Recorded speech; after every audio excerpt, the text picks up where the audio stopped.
Have you ever spent weeks, maybe even months, tweaking your website, changing buttons, rewriting headlines, and just seen your conversion rate completely flatline? It's one of the most common frustrations out there. But what if I told you there's a much better way to think about it? Today, we're going to dig into a whole new approach to website optimization that could honestly change everything for you. Right? Does this feel familiar? You spend all this time A/B testing the color of a button from red to green. You rewrite a headline 17 times. You swap out an image. And what happens? Nothing. Your conversion rate just sits there. It is incredibly frustrating. And trust me, you are not alone in feeling this way. And here's the real issue, the core of the problem. You're fixing the parts, not the system. It's like you're endlessly polishing the hubcaps on a car while the engine itself is completely broken.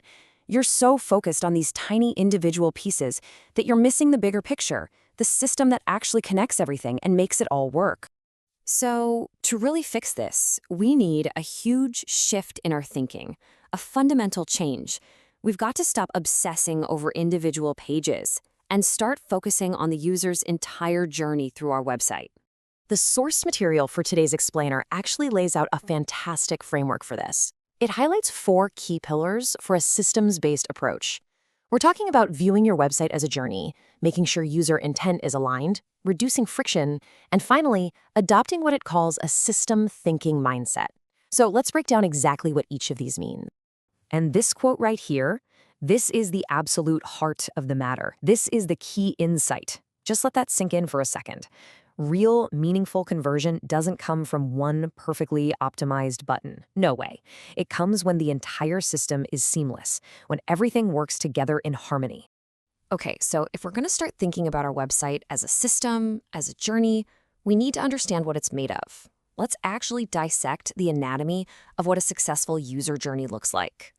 So, I want you to think of your website less like a static brochure that you just hand to someone, and more like a guided tour. A user shows up with a specific goal in mind, right? And your website's job is to be the friendly tour guide that leads them smoothly from the moment they arrive right to that goal. The flow between the steps, well, that's everything. And this is what that means in practice. When you take a journey-first approach, every single section of your site, from the homepage to the product page to the checkout, it all has one specific job to do: move the user one step forward. Your absolute top priority becomes the smooth flow between these sections, making sure each step logically and naturally follows the one before. So, where do we start building this super smooth journey? Well, it all begins with the most critical element of all, alignment. Before you even think about fancy design or tweaking copy, you have to make absolutely sure you're meeting your user's expectations from the very first click. Alignment is all about matching expectations. So imagine this. A user clicks a Google ad for high-performance running shoes. That's step 1, the source. Now, when they land on your page, that's step 2. That page had better be about high-performance running shoes, not your whole catalog of hiking boots and sandals. And then, the call to action, step 3, has to make sense. Something logical, like shop men's running or see women's styles. It's a clear, connected path. Because when that alignment is broken, if that ad for running shoes dumps them on a generic homepage, you create a mismatch.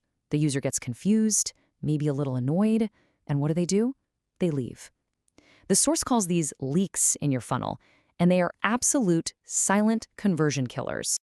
Okay, so once you've got your alignment dialed in, the next job is to reduce friction. Now, friction is anything that slows your user down or makes them think too hard. It could be a confusing menu, a super long form, or an annoying pop-up that gets in their way. Your goal here is to create a totally seamless, almost effortless experience with as few obstacles as possible. All right, so we've talked about alignment and we've talked about reducing friction. Now it's time to put all of these pieces together and see how this system thinking really creates a website that actually wins. This right here is the final piece of the puzzle. System thinking is basically the philosophy that no single element on your website works in isolation. Your messaging, your visual design, the trust you build with a customer, and that user flow. They're all interconnected gears in one big machine. And here's the crucial point. You can't just fix one of those gears and expect the whole machine to work. You can have the most persuasive, incredible copy in the world, but if your site design looks untrustworthy and the flow is confusing, it's going to fail. You could have a beautiful, award-winning design, but if the message doesn't align with what the user came for, it's gonna fail. They all have to work together. I think this slide just lays it out so perfectly. On the left, you've got the old way of doing things, getting bogged down optimizing individual pages and making these small, isolated changes. And on the right, you have the new way, optimizing entire journeys, fixing the flow, and making holistic improvements to the entire system. It's a total mindset shift. I absolutely love this analogy. Obsessing over a button color is literally like endlessly polishing a doorknob. Yeah, it might look nice and shiny, but it doesn't help anyone actually navigate the house. Your real job is to be the architect, to map out the entire user journey room by room, making sure there's a clear, logical path from the front door all the way to their final destination. And that brings us right to our final thought. As you leave this explainer, I really want you to ask yourself this one question. Don't think about a page, think about a path. What is the single most important journey a user needs to take on your website? And then be honest, is that journey as smooth, as aligned, and as frictionless as it can possibly be?